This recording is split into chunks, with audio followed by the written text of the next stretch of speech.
আসসালামু আলাইকুম রহমতুল্লাহ বারকাতু। কেমন আছেন সবাই? আশা করছি ভালো আছেন, সুস্থ আছেন। আজকে আবার নতুন ভিডিও নিয়ে আপনাদের সামনে আমি আসলে প্রতিদিনই কোনো না কোনো কাজ হয়। তো আসলে এখানে আমরা গিয়েছিলাম, যাওয়ার পর এটা কমপ্লেন হচ্ছে দুপুরবেলা এসিটা অফ হয়ে যায় এবং পরবর্তীতে বিকেলবেলায় চালু দেওয়ার পরে এসিটা আবার চলতেছে। তো এটা প্রবলেমটা কী? তা আমার উপরে যাওয়ার পরে আমি আগে দেখলাম যে আমার চলে কিনা এমন চলতেছে, অ্যাম্পস একটু বেশি নিচ্ছে। তো ক্যাপাসিটারটা চেঞ্জ করার কারণটা কি? কেন ক্যাপাসিটার চেঞ্জ করলাম? দেখে কেন মনে হলো ক্যাপাসিটারটা খারাপ? তো আমাদের নর্মালি আমরা যারা কাজ করি টেকনিশিয়ান, ক্যাপাসিটার খারাপ হলে আপনি বুঝবেন কীভাবে? বেসিক্যালি ক্যাপাসিটার আমাদের যদি মিটার থাকে মিটারও বুঝতে পারবেন, আর যদি আপনার ক্যাপাসিটার মিটার না থাকে তো অনেক সময় হয় কি ক্যাপাসিটারের পেছনের অংশটা ফুলে যায়।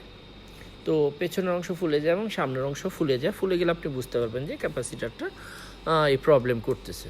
তো অনেক সময় যখন আপনার হাই অ্যাম্পস নিবে দেখলেন একটু ফুলা দেখা যাচ্ছে এবং সামনের অংশটাও কিছুটা ফুলে গেছে, মানে খুব পুরোপুরি না। তো এই প্রবলেমগুলো আপনারা যখনই পাবেন এবং কম্প্রেসারটা আস্তে আস্তে হাই অ্যাম্পস নিবে, এটা 2.5 টনের একটা এসি।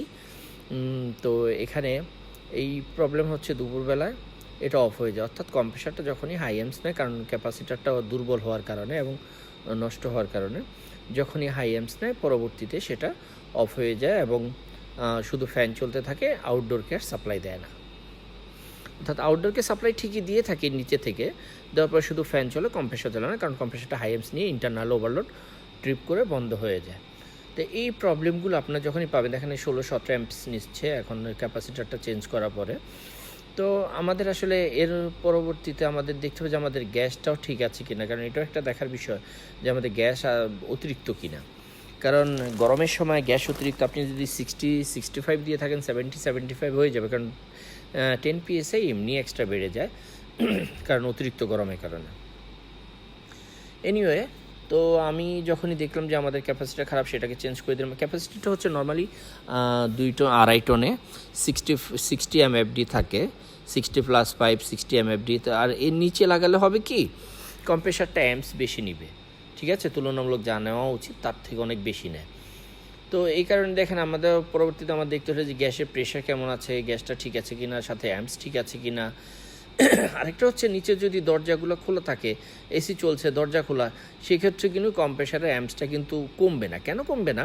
কারণ ঘর যখন ঠান্ডা হবে তখন নর্মালি কম্প্রেসারটা একটু ভেতরে ঠান্ডা পাবে এবং কম্প্রেসারটা একটু রিলিফলি চলতে পারবে, তখন সে অ্যাম্পস কম নেবে।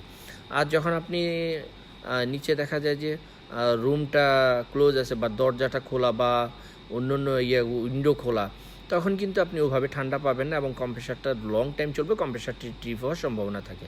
তো আমাদের গ্যাস এখানে একটু কম আছে, আমরা অল্প পরিমাণে গ্যাস দিব, বেশি দিব না, আমরা 55-60 করে দিব এটাকে। এটা হচ্ছে ট্রেন ইউনিটের একটা অংশ, train unit, outdoor train unit, but নিচে এরা একটা স্যামসাং লাগাইছে আর কি। যাই হোক, এটা 2.5 টনের ইউনিট। তো এটা নর্মালি 16-17 অ্যাম্পস নিবে, 18 অ্যাম্পস 19 অ্যাম্পস পর্যন্ত যায়।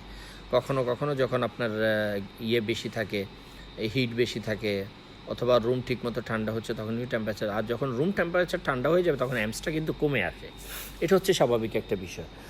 তো আমার দেখতে হবে অ্যাম্পসটাও ঠিক আছে কি না এবং আমাদের গ্যাস প্রেশার ঠিক আছে কি না। আনুষঙ্গিক সব ঠিক থাকলে আমার আর অসুবিধা নেই, আমি খুব সহজে এটাকে ছেড়ে দিতে পারি। আর যদি এরকম না হয়, দেখা যায় যে অ্যাম্পসটা বেশি নিচ্ছে, আপনার আনুষঙ্গিক কাজও হচ্ছে না, অ্যাম্পস বেশি নিচ্ছে, আস্তে আস্তে অ্যাম্পস বাড়তেছে, সেক্ষেত্রে আপনাকে দেখতে হবে যে আপনার ক্যাপিলারিটা ঠিক আছে কিনা, ক্যাপিলারি ব্লক আছে কিনা।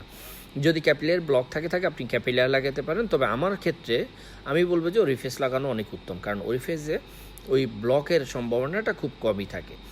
ক্যাপিলারিটাতে খুব তাড়াতাড়ি ব্লক হয় এবং আমাদের ক্যাপিলারি কাটার সময় যদি আমরা একটু মিস্টেক করি, সেক্ষেত্রে কিন্তু মাথাটা একটু চিকন হয়ে গেলে বা কিছু হয়ে গেলে তখন কিন্তু আপনার ওভাবে আর কাজ করবে না ক্যাপিলারিটা।